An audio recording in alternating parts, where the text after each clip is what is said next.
They say that this old folk song was written by the Grim Reaper himself, and it's the song he sings whenever he comes calling. This is the history of the Hearse Song. I'm sure you remember this song from your childhood. The children would all gather in the schoolyard and sing this playful song about burial and decay, all chiming in on that horrific line, "The worms crawl in and the worms crawl out." And while the song is playful, likening our guts to whipping cream and sauerkraut, it's steeped in a long, dark history, and the origins of its creation are currently unknown. Some say that it was penned by an undertaker with a dark sense of humor. Some claim it comes from the Crimean War of the 1800s, and some claim that Death himself wrote the song. A horrific hymn that mocks humanity's inescapable fate. But where did the song come from? And what exactly is pinochle? Today, I intend to find out. Historians have dated the Hearse Song back to the early 1900s and the First World War. It's believed that soldiers sang it as the hearse passed by carrying the dead, both as a way of honoring their fallen brothers and a reminder that they too could be next. In recent years, the song has seen a surge of interest. Whether it's the version released by Harley Poe or Rusty Cage, you wouldn't be blamed for thinking that this song was relatively new. However, over the years, many different artists, including myself, have put their spin on this old folk tune. The earliest known recording was by Carl Sandburg in 1959. Nearly 80 years old at the time of recording, Carl's voice has an eerie weight as he croons, "Did you ever think, as the hearse rolls by, that some of these days you must surely die?"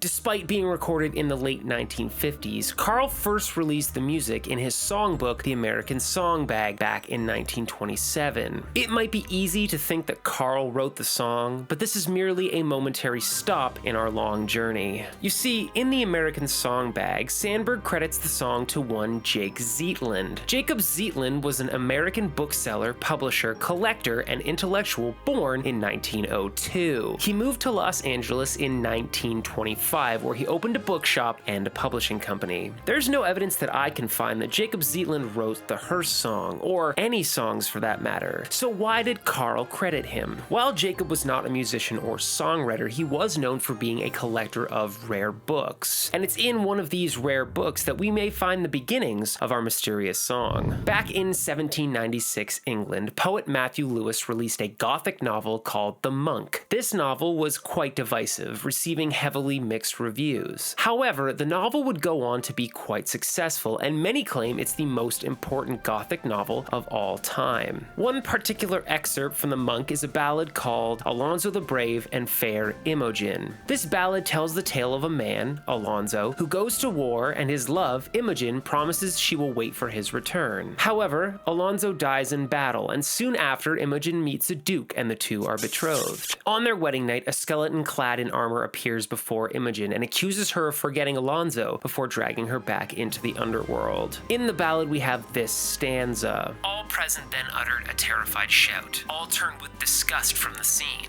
The worms they crept in and the worms they crept out, and sported his eyes and temples about. This is the first known use of the iconic line from the Hearse Song. However, as we can see, this ballad is a far cry from the song that we sing today. In 1810, just 16 years after the release of The Monk, a book called Gammer Gurton's Garlands was published. The book was a tome of children's nursery rhymes that were popular in the early 1800s. One of the songs included in the book is called The Gay Lady Who Went to Church. This is an eerie nursery rhyme about a woman who goes to church to pray and stumbles across a dead body along the way. The opening lines, "There was an old lady all skin and bones, sure such a lady was never known," certainly create a haunting image. In a later verse, we get this. "On looking up, on looking down, she saw a dead man on the ground, and from his nose unto his chin, the worms crawled out, the worms crawled in."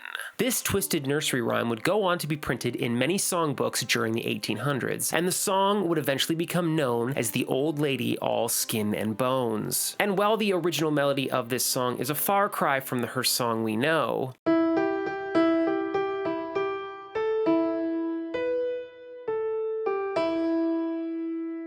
It's clear that the line was borrowed from Matthew Lewis's novel. During the mid-1800s, a conflict arose in Europe. Napoleon, bent on increasing France's grandeur, declared war on Russia. Britain would stand beside France, and soon a bloody battle was underway. This would be known as the Crimean War. By this time, the British military had many traditions. One such tradition was a song the soldiers would sing called the Rogues' March. Dating all the way back to the late 1600s, the Rogues' March was sung whenever an example was made of a delinquent soldier. While there are no official lyrics to the song, some of the verses would look like this. 50 I got for selling my coat, 50 I got for me blankets. If I ever list for a soldier again, the devil will be my sergeant. And while this may seem nothing like the Hearse Song, we need to move forward almost 60 years before we'll see a connection. On July 28, 1914, World War I began. Thought of as the war to end all wars, this was a bloody catastrophe with an estimated death toll of over 20 million people. Near the end of World War I, American soldiers would travel over to Europe to help the British Allies claim victory over Germany. It is widely accepted that during this time, the Allied soldiers would sing a version of the Hearse Song to honor their fallen brothers whenever the dead passed through the camp. World War I ended on November 11, 1918, and the remaining American soldiers returned home.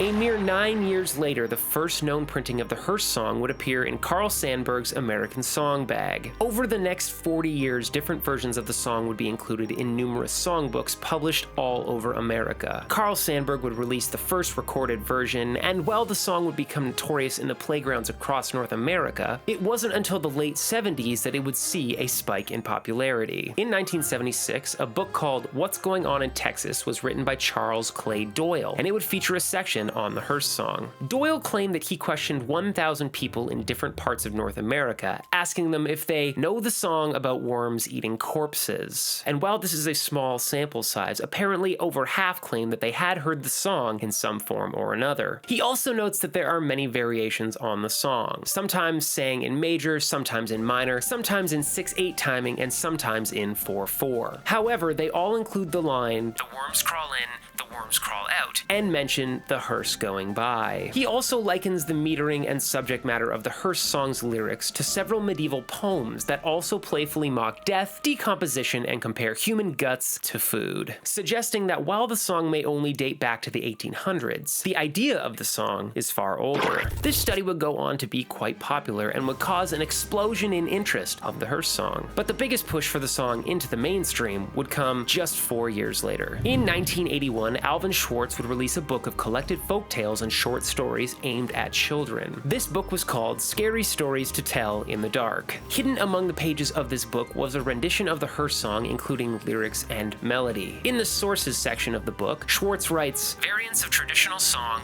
Brooklyn, New York, 1940s. For a compilation of variants, see Doyle's PTFS." Clearly, Schwartz had learned of the Hearse Song from Doyle's book just 4 years earlier. Scary Stories to Tell in the Dark was so divisive at the time of release that most school boards and libraries banned it from their shelves. This, of course, drove children to want to read it even more, and the Hearse Song reached critical mass. It was reprinted in many books, including a Prairie Home Companion songbook by Marcia and John Pancake. It was also covered by several artists, including the Pogues, on their 1987 album, And If I Should Fall from Grace with God. Scary Stories to Tell in the Dark was reprinted in 1989 and was one of the more successful children's horror books of the 90s. In 2013, the folk punk band Harley Poe would release their rendition of the song. In 2017, Rusty Cage would release his successful version to YouTube. In 2019, a documentary would be released covering Scary Stories to Tell in the Dark, where the singer of Harley Poe would muse on the importance of the book with regards to the song's virality. And in 2020, I released my version of the song, which brings us to October 2021, where I believe that I've managed to trace the history of the song's origin. So, where did the Hearse Song come from? Since medieval times, humans have been using poetry and song to make light of death as a way of coping with our inevitable fate. Starting in the late 1600s, soldiers would develop a song used to mock rogue soldiers called the Rogues' March. This would be passed along for hundreds of years. In 1796, Matthew Lewis released The Monk and put the eponymous line, "The worms crawl in and the worms crawl out," to paper. This line would be parodied in the children's song, "The Old Lady All Skin and Bones." Through the 1800s, 1800s, both the Rogue's March and the Old Lady All Skin and Bones would seep into British culture, being sung and printed over and over again. In 1914, World War I began, and soon the Americans joined the war. Soldiers are known for being superstitious, especially during wartime, and I believe that over time, the Rogue's March and the Old Lady All Skin and Bones melded together to become a new song. The song had no title, but it was the song the soldiers sang whenever the hearse would pass by carrying out the dead. If we compare Rogue's March and the Hearse Song, we can see that they have many similarities. While one is typically in a major key and the other in minor, they are both usually seen in 6/8. Both start with a pickup bar of the same note played twice quickly, and both melodies follow a similar pattern of quarter note, eighth note, quarter note, and use an eighth note triplet to end the bars.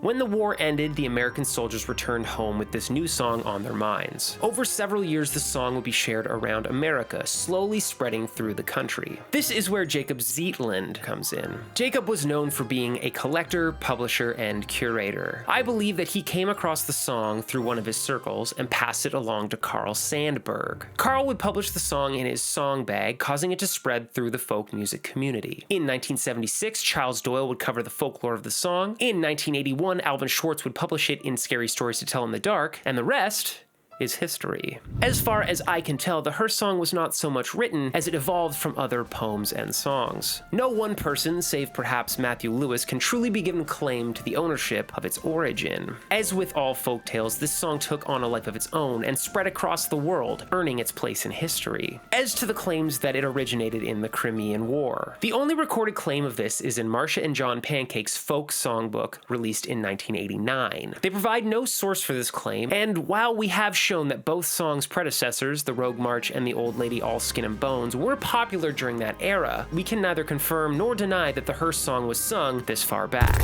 And with that, the only question left unanswered is, what is Pinochle? It's basically a card game where players take cards from the center of the table and try to get sets of matching cards. The rules seem fairly confusing, but it sure is a fun word to say. Pinochle.